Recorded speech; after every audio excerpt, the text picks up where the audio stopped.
At the instrumentation section, we have ended up with the 4-velocity probes, thermocouples to measure the temperature, and we're also drawing, we're sampling gas from using discrete and take it to the instruments to measure oxygen, CO, and CO2. And here is a photograph of the instrumentation section. And this slide shows you the system, the complete system. So the measurement data coming to the gas sampling. So we take measurements for gas sampling, temperature, the other analyzers, velocity measurements. They go into the data acquisition system, and then we also into the system we get the data from. If we're using a propane, we get the propane flow, so that you can calculate the actual heat release rate based on the flow of propane, and then at the end we get a display of the real-time heat release rate from the experiment and also from the calibration test. Here it gives you some details of the how the data were treated. We use a time step of 1.5 seconds. We got 400 samples per time step.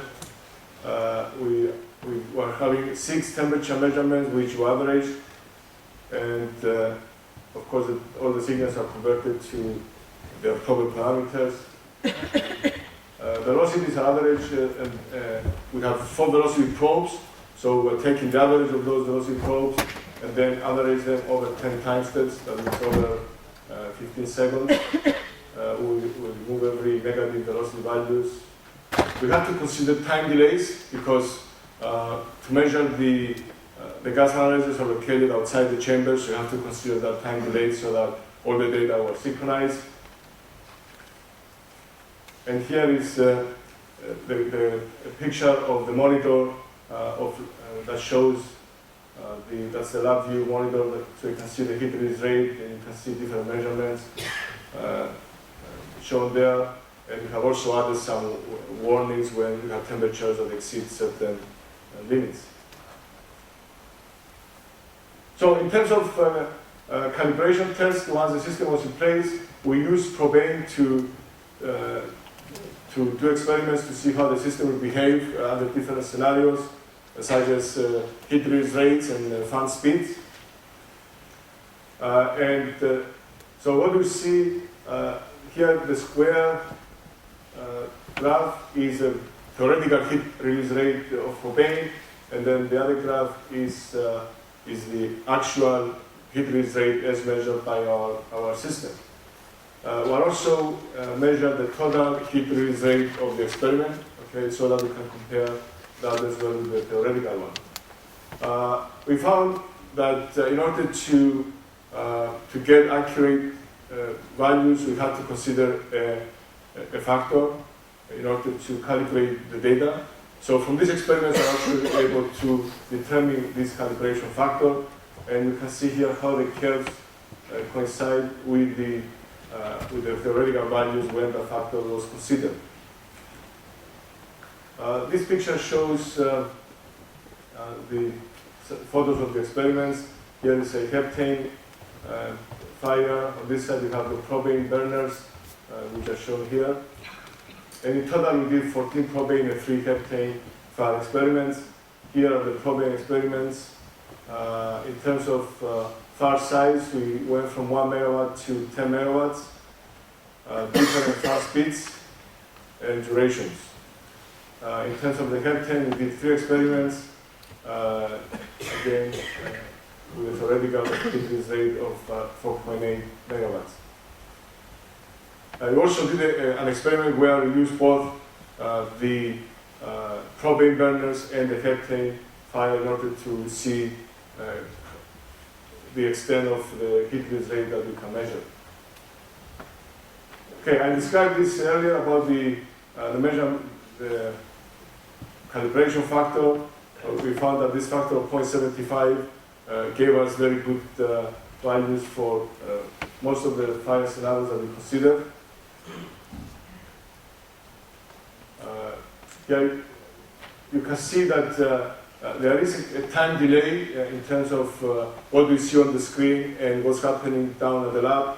And this time delay is because of the distance from the fire to the measurement, area. So as you can see, the system we cannot measure like rapid changes of the fire, but we have to consider this delay of depending on fan speed ranging from 200 to 200 seconds. Here is a test where we have varied the heat release rate in a step function, and you can see how the system catches up to the theoretical value. Okay, this is the showing the total heat release rate. Here is a step down. Here is a step down test, again showing the how the system is able to measure the heat release rate. And here is the one that we did the propane and heptane together, and you can see that we are able to measure a heat release rate of up to 23 megawatts. The last test we wanted to see how the system would behave if we subject the fire to suppression. So we had the fire cover, and we under a panel we activate the sprinkler system, and here you can see the heat release measurements. The suppression starts at this point, and you can see that we were able to measure the heat release rate even under suppression conditions. So in conclusions, we have developed a system that's and calibrated it so that we're able to measure the heat release rate of very large fires, both in the atrium and the tunnel. Of course, as I said, we have some limitations. We cannot measure fires that are smaller than 2 megawatts. Fires that have require a very high response rate. We could measure fires up to 23 megawatts. The fans, they have to run at least at 25%, otherwise we get very low response times.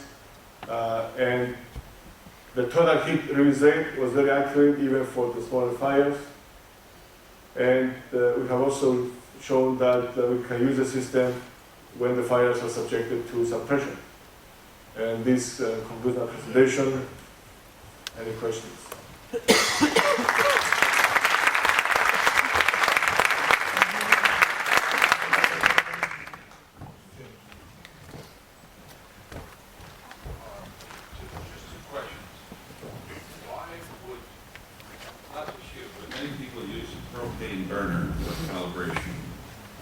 Why would you use propane when its heat of combustion is not complete? You can see an orange and stood in the flames. You could use a pre-mixed burner and achieve a lot more accuracy. That's one. Second is, you measured many velocities, but I think you only measured one oxygen. Right? One point in oxygen. That doesn't make any sense to me. And this is not just the way you do it, this is the way probably the standard does it. I mean, if you have so many different velocities, you should measure oxygen at all those points.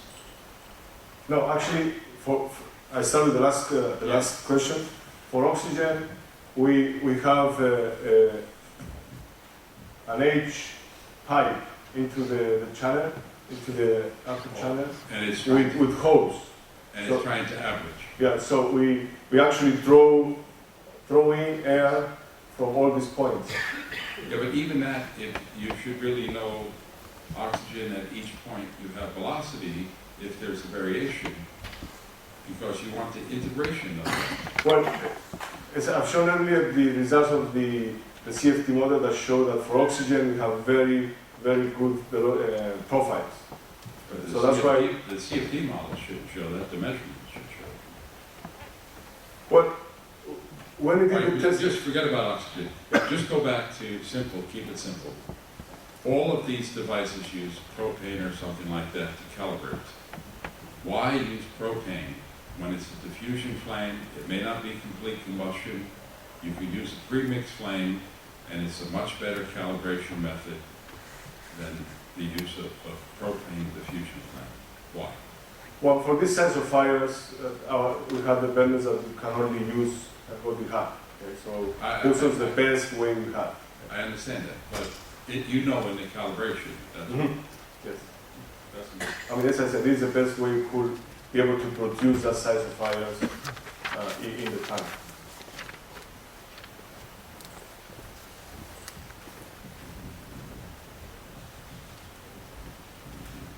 Are there any further questions? Okay, if there's no other questions, it's time for George's presentation.